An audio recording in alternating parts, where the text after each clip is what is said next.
ನಮಸ್ತೆ ಆತ್ಮೀಯ ಸ್ನೇಹಿತರೆ, ಇಂದು ನನ್ನ YouTube channel you can win ಮುಖಾಂತರ ಕಲಿಕೆ ಅಥವಾ ತರಬೇತಿ ಅಂದರೆ ಲರ್ನಿಂಗ್ ಆರ್ ಟ್ರೈನಿಂಗ್ ಬಗ್ಗೆ ಒಂದಿಷ್ಟು ವಿಷಯಗಳನ್ನು ಹಂಚಿಕೊಳ್ಳಬೇಕೆಂದು ಭಾವಿಸುತ್ತೇನೆ. ತಮಗೆ ಗೊತ್ತಿದ್ದಂಗೆ ತರಬೇತಿ ಅಂದರೆ ಹೊಸ ವಿಷಯವನ್ನು ಕಲಿಯೋದಂತ ನಮ್ಮೆಲ್ಲರಿಗೆ ಸಾಮಾನ್ಯವಾಗಿ ಗೊತ್ತಿರುವಂಥ ವಿಷಯಗಳು. ಈಗ ಇತ್ತೀಚಿನ ದಿನಗಳಲ್ಲಿ ಅಂದರೆ ಈ ಮ್ಯಾನೇಜ್ಮೆಂಟ್ ಏರಾದಲ್ಲಿ ನಾವು ಗಮನಿಸ್ತಿದ್ದೇವೆ ಏನಂತಂದರೆ, ಟ್ರೈನಿಂಗ್ ಅಂದರೆ ತರಬೇತಿ ಅಥವಾ ಕಲಿಕೆ ಅಂದರೆ ಹೊಸ ವಿಷಯಗಳನ್ನು ಕಲಿಯೋದು ಮಾತ್ರ ಅಲ್ಲ, ಹಳೆ ವಿಷಯಗಳನ್ನು ಅಥವಾ ಈಗ ಚಾಲ್ತಿಯಲ್ಲಿ ಇರದಂಥ ವಿಷಯಗಳನ್ನು ಮರೆತು ಅಥವಾ ಬಿಟ್ಟು ಹೊಸ ವಿಷಯಗಳನ್ನು ಕಲಿಯೋದು ಅಷ್ಟೇ ಮುಖ್ಯ ಅಂತ. ಇಂಗ್ಲೀಷಲ್ಲಿ ಒಂದು ಗಾದೆ ಮಾತು ಬರುತ್ತೆ, training is not just learning new things but also unlearning and relearning old things.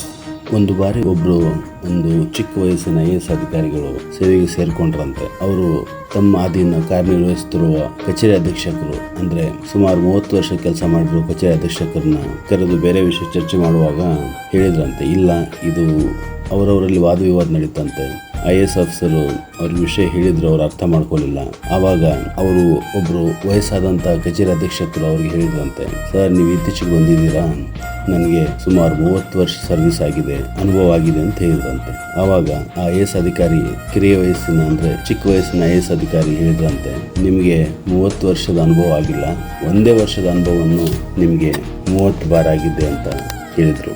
ಇದರ ಅರ್ಥ ಏನಂತಂದರೆ, ನಾವು ಜೀವನದಲ್ಲಿ ಹೊಸ ವಿಷಯಗಳನ್ನು ಕಲಿಯೋದಿಲ್ಲ, ಇದ್ದ ವಿಷಯಗಳನ್ನು ಅದೇ ಮೆಥಡ್ಸ್ಗಳನ್ನು ನಾವು ಪದೇ ಪದೇ ಪುನರಾವರ್ತನೆ ಮಾಡ್ತಾ ಇರ್ತೀವಿ, ರಿಪೀಟ್ ಮಾಡ್ತಾ ಇರ್ತೀವಿ. ಹಾಗಾಗಿ ನಮಗನಿಸ್ತದೆ ಏನಂದರೆ, ನಾವು ಈ ವರ್ಷಗಟ್ಟಲೆ ಬೇರೆ ಬೇರೆ ವಿಷಯ ಕಲಿತಾ ಇದ್ದೇವೆ ಅಂತಂದ್ಬಿಟ್ಟು. ಇದೇ ರೀತಿ ನೀವು ಒಂದು ಪ್ರಸಿದ್ಧ ಹಿಂದಿ ಸಿನಿಮಾ ನಾಯಕ್ ಸಿನಿಮಾದಲ್ಲಿ ತಾವು ನೋಡಿರಬೇಕು. ಅದರಲ್ಲಿ ಅನಿಲ್ ಕಪೂರ್ ಅವರು ಒಂದು ದಿನದ ಮುಖ್ಯಮಂತ್ರಿಯ ಪಾತ್ರವನ್ನು ಮಾಡಿದ್ದಾರೆ. ಅದೇ ರೀತಿ ಅಂಬರೀಷ್ ಪುರಿ ಅವರು ವಿಪಕ್ಷ ನಾಯಕರ ಪಾತ್ರವನ್ನು ಮಾಡಿದ್ದಾರೆ. ಅಲ್ಲಿ ಕೂಡ ಕ್ಲೈಮ್ಯಾಕ್ಸಿನಲ್ಲಿ ಹೇಳ್ತಾರೆ ಅಂಬರೀಷ್ ಪುರಿ, ನನಗೆ ರಾಜಕೀಯದಲ್ಲಿ 30 ವರ್ಷದ ಅನುಭವ ಆಗಿದೆ ಅಂತ ಹೇಳ್ತಾರೆ. ಅವಾಗ ಅನಿಲ್ ಕಪೂರ್ ಹೇಳ್ತಾರೆ, ನನಗೆ ಒಂದೇ ವರ್ಷ ಅನುಭವ ಇದೆ, ಆದರೆ ನಿನ್ನ 30 ವರ್ಷದ ಅನುಭವ ಜೊತೆ 1 ವರ್ಷವರೆಗೆ ಹೋರಾಡಿ ನನಗೆ 31 ವರ್ಷದ ಅನುಭವ ಆಗಿದೆ ಅಂತ ಹೇಳ್ತಾರೆ. ಅಂದರೆ ನಾವು ಇನ್ನೊಬ್ಬರ ಅನುಭವದಿಂದ ಕಲಿಯೋದು ಬಹಳ ಮುಖ್ಯವಾಗಿರುತ್ತದೆ.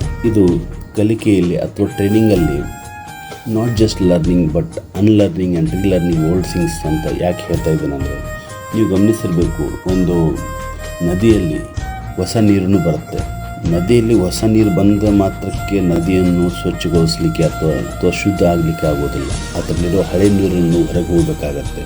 ನೀರು ಆವಾಗ ಹರಿತಾ ಇರಬೇಕು, ಹಳೆ ನೀರನ್ನು ಹೋಗ್ತಾ ಇರಬೇಕು, ಹೊಸ ನೀರನ್ನು ಬರ್ತಾ ಇರಬೇಕಾಗತ್ತೆ.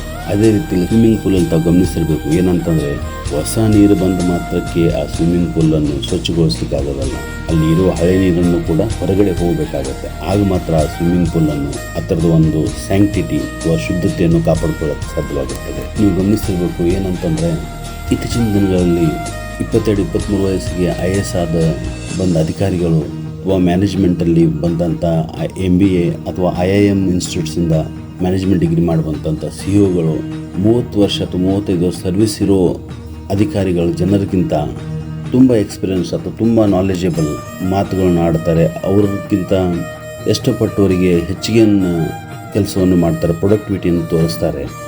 ಇದಕ್ಕೆ ಏನು ಕಾರಣ ಅಂತಂದರೆ, ಅವರು ಈ ಫಾಸ್ಟ್ ಚೇಂಜಿಂಗ್ ವರ್ಲ್ಡಲ್ಲಿ ಅಂದರೆ ಇತ್ತೀಚಿನ ದಿನಗಳಲ್ಲಿ ಯಾವ ರೀತಿ ಬದಲಾವಣೆ ಆಗಬೇಕು, ಯಾವ ರೀತಿ ನಮ್ಮಲ್ಲಿ ಇದ್ದಂಥ ನಾಲೆಜನ್ನು ಬಿಟ್ಟು ಇನ್ನೊಂದು ನಾಲೆಜನ್ನು ಯಾವ ರೀತಿ ಅನ್ಲರ್ನ್ ಆ್ಯಂಡ್ ರೀಲರ್ನ್ ಅಳವಡಿಸ್ಕೊಡ್ತಾರೆ, ಅದೇ ರೀತಿಯಲ್ಲಿ ಆಗುತ್ತೆ. ಅದಕ್ಕೆ ಹೇಳ್ತಾರೆ, 21ನೇ ಸೆಂಚುರಿಯಲ್ಲಿ ಓದೋಕ್ಕೆ ಅಥವಾ ಬರಲಿಕ್ಕೆ ಬರದೇ ಇದ್ದವನು ಇಲ್ಲಿಟ್ರೇಟ್ ಅಥವಾ ಅನಕ್ಷರಸ್ಥ ಅಲ್ಲ. ಈಗಿನ ದಿನಮಾನಗಳಲ್ಲಿ ಯಾರಿಗೆ ಅನ್ಲರ್ನ್ ಆ್ಯಂಡ್ ರೀಲರ್ನ್ ಬರೋದಿಲ್ಲ ಅಂದರೆ ಕಲಿಯೋದನ್ನು, ಹಳೆಯದನ್ನು ಮರೆಯೋದನ್ನು ಮತ್ತು ಹೊಸದನ್ನು ಕಲಿಯೋದನ್ನು, ಇವು ಯಾರಿಗೆ ಬರಲ್ಲ ಅವನು ಈ ಶತಮಾನದಲ್ಲಿ ಅನಕ್ಷರಸ್ಥ ಆಗಿರ್ತಾನೆ ಅಂತ. ಇದಾದರೆ ಮಾತ್ರ ಒಬ್ಬ ಮನುಷ್ಯ ಫಾಸ್ಟ್ ಲರ್ನರ್ ಅಂತ ಕರೀತಾರೆ. ಫಾಸ್ಟ್ ಲರ್ನರ್ ಅಂದರೆ ನಾವು ಅನ್ಲರ್ನ್ ಆ್ಯಂಡ್ ರೀಲರ್ನ್ ಈ ಟೆಕ್ನಾಲಜಿಯನ್ನು ಅಳವಡಿಸಿದ್ರೆ ಮಾತ್ರ ಮನುಷ್ಯ ಅಥವಾ ಒಬ್ಬ ವ್ಯಕ್ತಿ ಫಾಸ್ಟ್ ಲರ್ನರ್ ಆಗಲಿಕ್ಕೆ ಸಾಧ್ಯ ಇದೆ. ಫಾಸ್ಟ್ ಲರ್ನರ್ ಅಂದರೆ ಏನು ತಾವೆಲ್ಲ ಗಮನಿಸಿರ್ಬೇಕು. ಒಬ್ಬ ಕಿರಿಯ ವಯಸ್ಸಿನ IAS ಅಧಿಕಾರಿ ಆಗಲಿ, ಒಬ್ಬ ಕಿರಿಯ ವಯಸ್ಸಿನ CEO ಆಗಲಿ ಅಥವಾ ಒಬ್ಬ ಕಿರಿಯ ವಯಸ್ಸಿನ ರಾಜಕಾರಣಿ ಆಗಲಿ, ಅವರು ಯಾಕೆ ಬೇಗ ಕಲ್ತುಬಿಟ್ಟು ಬೇಗ ವಿಷಯಗಳನ್ನು ಇನ್ನೊಬ್ರಿಗೆ ಹೇಳಲಿಕ್ಕೆ ಸಾಧ್ಯವಾಗುತ್ತೆ ಅಂತಂದರೆ ಅವರು ಈ ಟೆಕ್ನಾಲಜಿಯನ್ನು ತಮ್ಮ ಮನಸ್ಸಲ್ಲಿ ಅಳವಡಿಸ್ಕೊಂಡಿರ್ತಾರೆ. Learn, unlearn and relearn. ಇತ್ತೀಚಿನ ದಿನಗಳಲ್ಲಿ ಯಾವ್ಯಾವ ರೀತಿಯನ್ನು ಜಗತ್ತು ಬದಲಾಗುತ್ತೆ, ಅದೇ ರೀತಿ ನಾವು ಬದಲಾಗುವುದು ಬಹಳ ಮುಖ್ಯ. ನಿಮಗೆಲ್ಲರಿಗೆ ತಿಳಿದಂಗೆ change is the law of nature, ಬದಲಾವಣೆಯೇ ಸಂಸಾರದ ನಿಯಮ ಅಂತ ತಮ್ಮೆಲ್ಲರಿಗೂ ಗೊತ್ತಿದೆ. ಇದು ಯಾಕಂತಂದರೆ 1990ರ ದಶಕದಲ್ಲಿ ಅಂದರೆ 1990s ಮೊಬೈಲ್ ಫೋನ್ ಬಂತು. ಆವಾಗ ತಾವೆಲ್ಲ ಸ್ವಲ್ಪ ಹಿಂದೆ ಹೋಗಿ ಇದು ನೆನೆಸ್ಕೊಂಡ್ರೆ ಗೊತ್ತಾಗುತ್ತೆ. ಆವಾಗ ಯಾರೋ ಒಬ್ಬರು ಫೋನ್ ತೊಗೊಂಡು ಕಚೇರಿಗೆ ಬರ್ತಿದ್ರೆ ಜನರಿಗೆ ಏನು ಅನ್ನಿಸ್ತಾ ಇತ್ತಂದರೆ ಇವನು ಫೋನ್ ತೊಗೊಂಡು ಶೋಕಿಗೆ ಫೋನ್ ತೊಗೊಂಡಿದ್ದಾನೆ, ಶೋಕಿಗೆ ಫೋನ್ ಇಟ್ಕೊಂಡಿದ್ದಾನೆ ಅನ್ನೋ ಅನಿಸ್ತಿತ್ತು. ಆದರೆ ಈಗಿನ ಕಾಲದಲ್ಲಿ ಯಾರೋ ಒಬ್ಬನು ಫೋನ್ ತೊಗೊಂಡಿಲ್ಲ ಅಥವಾ ಫೋನ್ ಇಲ್ಲ ಅಂತಂದರೆ ಈಗ ಅಂತ ಸರ್ಕಾರಿ ಕಚೇರಿಗಳಲ್ಲಿ ಫೋನ್ ಇಲ್ಲ ಅಥವಾ ಫೋನ್ ಸ್ವಿಚ್ ಆಫ್ ಆಗಿದ್ದರೆ ನಿಮಗೆ ಪಕ್ಕ ನೋಟಿಸ್ ಬರುತ್ತೆ.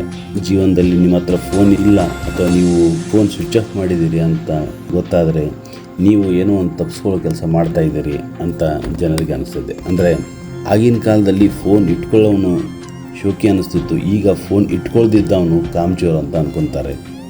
ಈ ಥರ ಒಂದು ಕಾಲಮಾನ ಬದಲಾಗ್ತಾ ಇದೆ. ಈಗ ಬದಲಾದ ಕಾಲದ ಜೊತೆಗೆ ನಾವು ಕೂಡ ಬದಲಾಗಬೇಕಾಗ್ತದೆ.